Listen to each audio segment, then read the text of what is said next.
On va voir l'effet de la concentration. Donc, tout à l'heure, vous avez vu cette réaction, d'accord, qui donne la couleur rouge sang. Et on va étudier l'effet de la concentration. C'est la couleur du cyanate de l'ion cyanate de fer 3. Donc, on va diluer la solution, voilà, pour pouvoir observer, pour bien observer la couleur, surtout lorsque ça devient plus intense. Donc, on ajoute de l'eau distillée, voilà, pour que la couleur soit plus claire, si vous voulez, pour faciliter l'observation tout à l'heure. On va partager la solution en deux, dans deux béchers. Voilà, on va ajouter du cyanate de potassium dans l'un et de chlorure de fer 3 dans l'autre. On va commencer par le cyanate de potassium.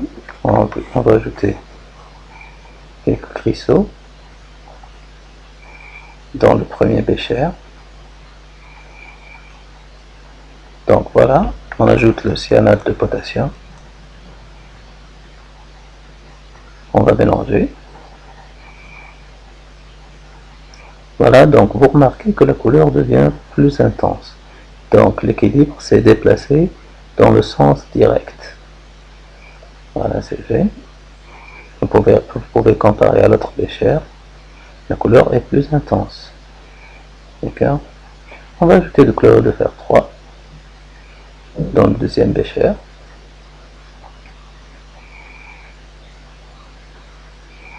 Donc on va ajouter un peu de chlorure de fer 3.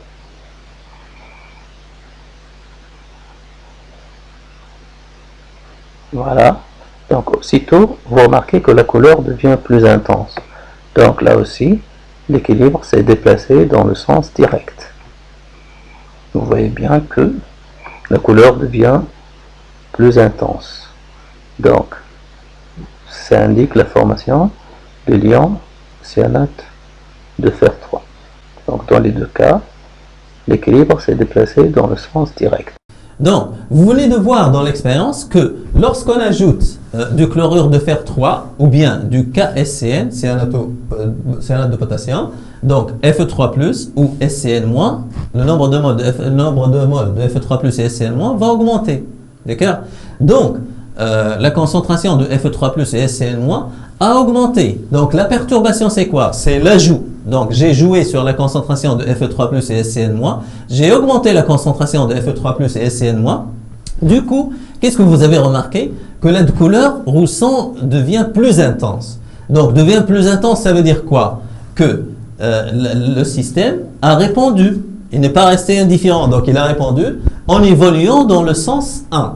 Donc, je répète, lorsque la concentration de Fe3+ ou bien SCN- augmente, le système a évolué dans quel sens? Dans le sens direct, le sens 1. Donc, il essaie de faire quoi? Il essaie de modérer cette perturbation. Il essaie de s'opposer. En faisant quoi? Vous savez bien que le sens 1 fait quoi? Fait augmenter le nombre de moles des ions FeSCN2+, et diminuer le nombre de moles de SCN- et de Fe3+. Donc, je répète, lorsque la concentration de l'un des constituants du système augmente, la perturbation, lorsque on augmente la concentration de l'un des constituants du système, le système évolue, donc le système qui était en équilibre, évolue dans le sens qui fait diminuer cette concentration. Donc il essaie de modérer cette perturbation. Donc il faut faire attention, il faut séparer la perturbation à la réponse. Donc la perturbation, c'est l'augmentation de Fe3+ et de SCN-. La réponse, c'est quoi? C'est l'évolution de le sens qui fait diminuer cette concentration.